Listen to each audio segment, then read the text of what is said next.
race, race. Talk about race, race. Talk about race. It's time for a change, something like that. I've learned a lot about myself that I just try to avoid a situation, and what I really need to do is just kind of hit it head on and not be scared. I stop myself because I don't mean to offend nobody when I start speaking in Spanish.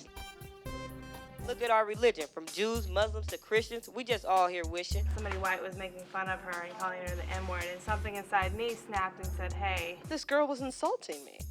Myself, my color, my family tree. And then after 9/11, it was just super hard, like hearing comments from people and yelling, like, go back to the Taliban to me and stuff like that. We are the youth of a nation ruled by conspiracy. We are taught in school, but learn the most from what we hear and see. And I wonder what we're resting for because we are not yet free.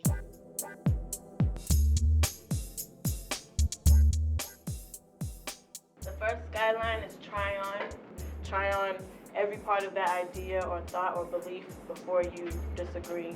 إنه ما بيهم لون الإنسان أبيض ولا There's أسود عربي ولا only two groups in Cleveland that I've been around, and it's just blacks and whites. You know, we don't have any Arabs and things like that. We were all born, from God, and it's not in our hands to pick what we want to be or what language to speak. So we all have to get along. A scarf, but in Arabic it's called hijab. Could you tell me the reason why y'all wear the scarf? In our Quran, which is like our holy Bible, that a woman should be covered. And I don't know if you've ever paid attention to Jesus' mother. She always had a veil on. If you're in a discussion after someone says something maybe seems a little far out to you, you've tried it on, that's the first step. We also want you guys to recognize that it's fine to disagree and that's very important to disagree and work with those ideas rather than to try and change or mold or move away from the disagreements. I like Joe and Eva and Nora and who they are because they're all nice. They cool people. Just be yourself. You know, don't be like, man, I gotta say, what's up, dog? You get my attention. Be yourself. And don't just like stereotype me like that. Here in this conference, we're part of the minority. On the bus, they were like, these middle-class white people came and took up this land and trashed it. Or then when you go somewhere else, they're like, the white people did this or the white people did that, and you just are like, okay. It's not okay to blame, shame, or attack. Even something very subtle like tapping your foot or rolling your eyes or like slouching in your seat. And also, it's not okay to blame, shame, or attack yourself. We're all learning here. If I turn on the television, I would feel like I am a second-class citizen, that I'm overweight and I need to grow my hair. It needs to be straightened out. Racism isn't just painful to black people. It's just not painful to Asians. It's not painful to immigrants. It's painful to the white people. It's painful to all of us. That you are missing out on a whole lot. You're missing out on getting to better know that you are not only born here on the soil, but you have roots that go to somewhere else. Step into your greatness.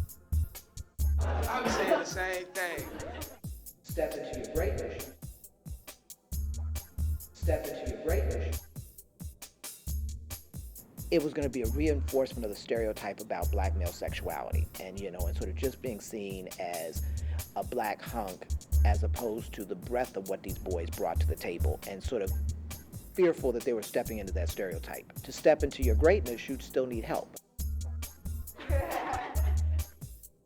When we say self-focus, we mean I statements, so that when you're talking in a group, we want to say that that's not okay, and we want you to speak for yourself and not for the group.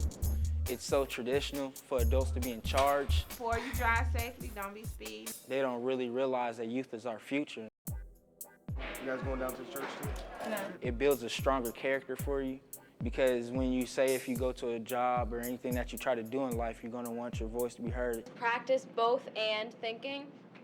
And I think a lot of us were taught that usually issues are an either-or situation. It's either this or it's that. And the truth is, it can be both this and that. Oh, I got a call. Hold on, okay? What's up, gang? What you coming over here for? What, you don't like black women no more? Okay, why don't you go over there with your white friend? I mean, Nah, I mean, Y'all still my friend, but she's my friend too. Is our hair not straight enough for you? I can't have a white friend. Get your friend, get Snow White, and get up on out of here. We're gonna have some unfinished. You must have been having some feelings when they were saying this to you. Yeah. Like you're a deserter, you're a traitor.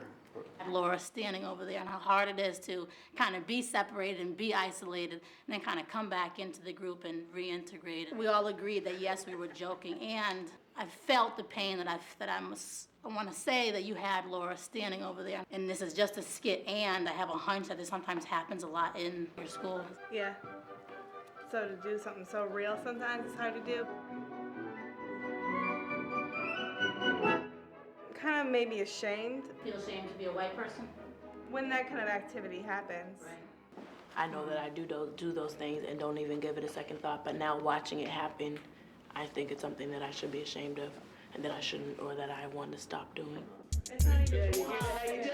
They usually don't have these cross-racial conversation and dialogues. They have them back home. I didn't want to lose Laura as a white ally. She's a very strong voice. My fear was that they weren't able to see her pain. The last one is honor confidentiality. We don't want you to assume that just because someone decided they wanted to open up in their work team that they want to talk about it outside the work team. It wouldn't be okay without asking her permission first. The group that I came like Friday morning, we were kind of little immature, naive, and the group that's leaving today, we're worldly and mature, more open-minded and culturally enriched. I know that I'm not alone, and I'm not going back to my city by myself, and I know that you guys are gonna go back doing the same thing, and I know that through the relationships that we've made here, we can all keep in contact and learn from each other. Just meeting all these different youth groups and all these different organizations and hearing what they do for their community, it's made a big impact on me, and it's made me just start thinking about what I can do for my own community. We all came here so we could learn from each other to be leaders of the future.